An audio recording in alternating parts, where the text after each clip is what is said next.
मैं परमेश्वर का धन्यवाद देता हूँ इस सुबह के समय प्रभु के चरणों में आने का प्रभु ने मौका हमें दिया। आइए आज के वचन मनन के लिए हम लोग नीति वचन 11वां अध्याय उसका 12 और 13वां वचन हम लोग पढ़ें। जो अपने पड़ोसी को तुच्छ जानता है वह निर्बुद्धि है, परंतु समझदार पुरुष चुपचाप रहता है। जो लुतराई करता फिरता वह भेद प्रकट करता है, परंतु विश्वास योग्य मनुष्य बात को छिपा रखता है। इधर हम देखते हैं कि किस प्रकार परमेश्वर की आत्मा हमें सिखाती है कि हमने अपने पड़ोसियों के साथ और जो हमें प्यार करते हैं, जिनके बीच में हम रहते हैं, उनके साथ हमारा व्यवहार कैसा होना चाहिए। परमेश्वर चाहता है कि हमारा दूसरों के साथ का संबंध अच्छा रहे, तंदुरुस्त रहे।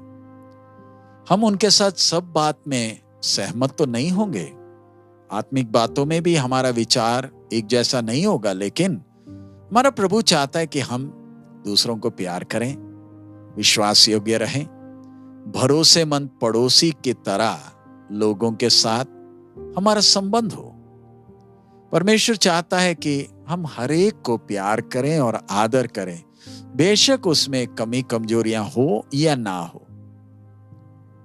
हमारे साथ के जो हमारे सामने जो भी व्यक्ति आता है उसमें कई ऐसे स्वभाव होंगे जिसे हम पसंद नहीं करते, जिससे हमें नफरत होती है, लेकिन हमारा परमेश्वर चाहता है कि हम उन्हें वैसे ही प्यार करें जैसे हमारा स्वर्गीय पिता उन्हें प्यार करता है।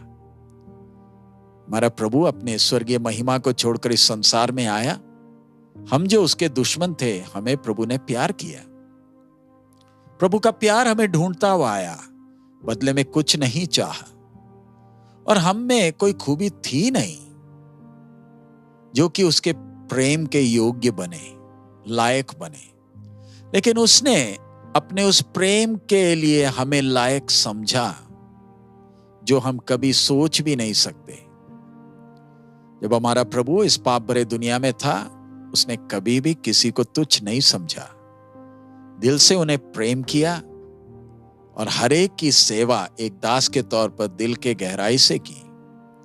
हमारे प्रभु ने अपने चेलों का पैर कैसे धोया हम सब जानते हैं, जब वो आपस में हम में से कौन बड़ा है बोलकर लड़ रहे थे।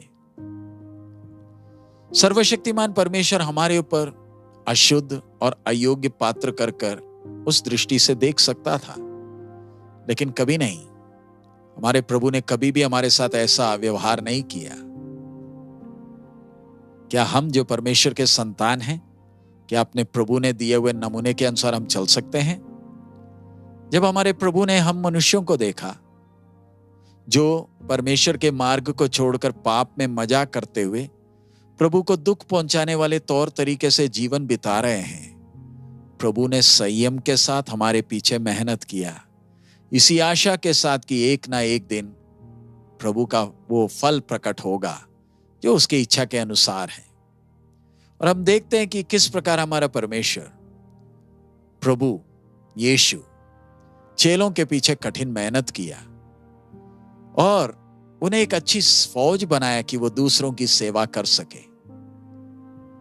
जब हम अपने आसपास के लोगों की दुष्टता को देखते हैं, हमारे लिए थोड़ा मुश्किल है कि हम उन्हें प्यार करें। उनकी मूर्खता को नजरअंदाज करते हुए उन्हें प्यार करना थोड़ा मुश्किल है, लेकिन आइए हम परमेश्वर की आत्मा के द्वारा बलवंत हो ताकि हम सब्र के साथ उन्हें प्यार करें। परमेश्वर के प्रेम से हम किसी को भी तुच्छ ना देखें, क्योंकि हर एक को मेरे स्वर्गीय पिता ने बनाया है। जिस प्रकार हमारा पिता हर एक को कीमत देता है, आइए हम भी हर एक प्राण को, हर एक आत्मा को कीमत दे, क्योंकि वो दुनिया में सबसे कीमती है। हम बाहर के चीजों को ना देखें, वरन उस प्राण और आत्मा को देखें जो अंदर है, जो प्रभु की नजरों में बहुमूल्य है।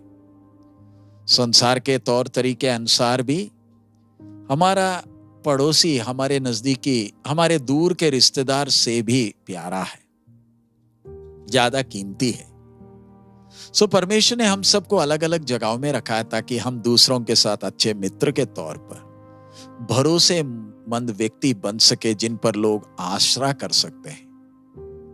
हम लुतराई करने वाले ना बने, यानी चिकनी चुपड़ी बातें करने वाले ना बने जो लोगों के बीच में झगड़ा पैदा करते हैं। ये चिकनी चुपड़ी बातें करने वाला, लुतराई करने वाला, उस पर कभी भरोसा नहीं किया जा सकता। हम उसको कोई भी दिल की बातें बता नहीं सकते। जो दूसरों की कहानियों को चाहते हैं, गपशप को प्यार करते हैं, उनके लिए ये चिकनी चुपड़ी बातें करने वाला व्यक्ति प्यारा होता है। जो दूसरों के जीवनों की गुप्त बातों को ढूंढते हैं, उनका ये दोस्त होता है। दुनिया ऐसे लुतराई करने वाले से नफरत करती है और इसलिए दुनिया भी एक कहावत है कि ये लुतराई करने वाले को इसको इस जबान से इसे टांगना चाहिए और जो दूसरों की बातें सुनता है, फालतू बातें, उसको कान से टांगना चाहिए। ये चिकनी चुपड़ी बातें करने वाला, चिकनी चुपड़ी बातें सुनने वाला, ये दोनों समाज के लिए श्राप है। अगर हम दूसरों को आदर करें तो हम कभी भी किसी की गुप्त की बातें दूसरों के सामने नहीं बताएंगे ताकि उन पर शर्मिंदगी आए। जब वो हम पर भरोसा करते हैं और अपने जीवन की बातें हमसे बताते हैं, आइए हम उन्हें संभालें और उस व्यक्ति को उठाने का पूरा प्रयास करें। जिस प्रकार हमारे प्रभु ने हमें प्यार किया और पापियों का मित्र था, आइए वैसे ही हम भी अपने पड़ोसियों का विश्वास योग्य दोस्त बने, जो उनके लिए उनको प्यार करता है, देखभाल करता है, क्योंकि उसके अंदर परमेश्वर का प्रेम है। आइए उसके लिए प्रभु हमें मदद करे। आइए प्रार्थना करें। हमारे अनुग्रहकारी दयालु पिता, हम आपका धन्यवाद देते हैं इस अच्छे समय के लिए। बाप, आपके वचन के द्वारा आप हमसे बात कर रहे हैं कि किस प्रकार हमारा दूसरों के साथ संबंध होना चाहिए। बाप, विनती करते हैं इन दिनों में प्रार्थना के साथ तेरी आत्मा की अगुवाई में प्रभु, इन दिनों में अपनी जमवारी को समझकर दूसरों के सामने अच्छा नमूना देने के लिए हमें मदद करें। तेरी आशीष मांगते हैं।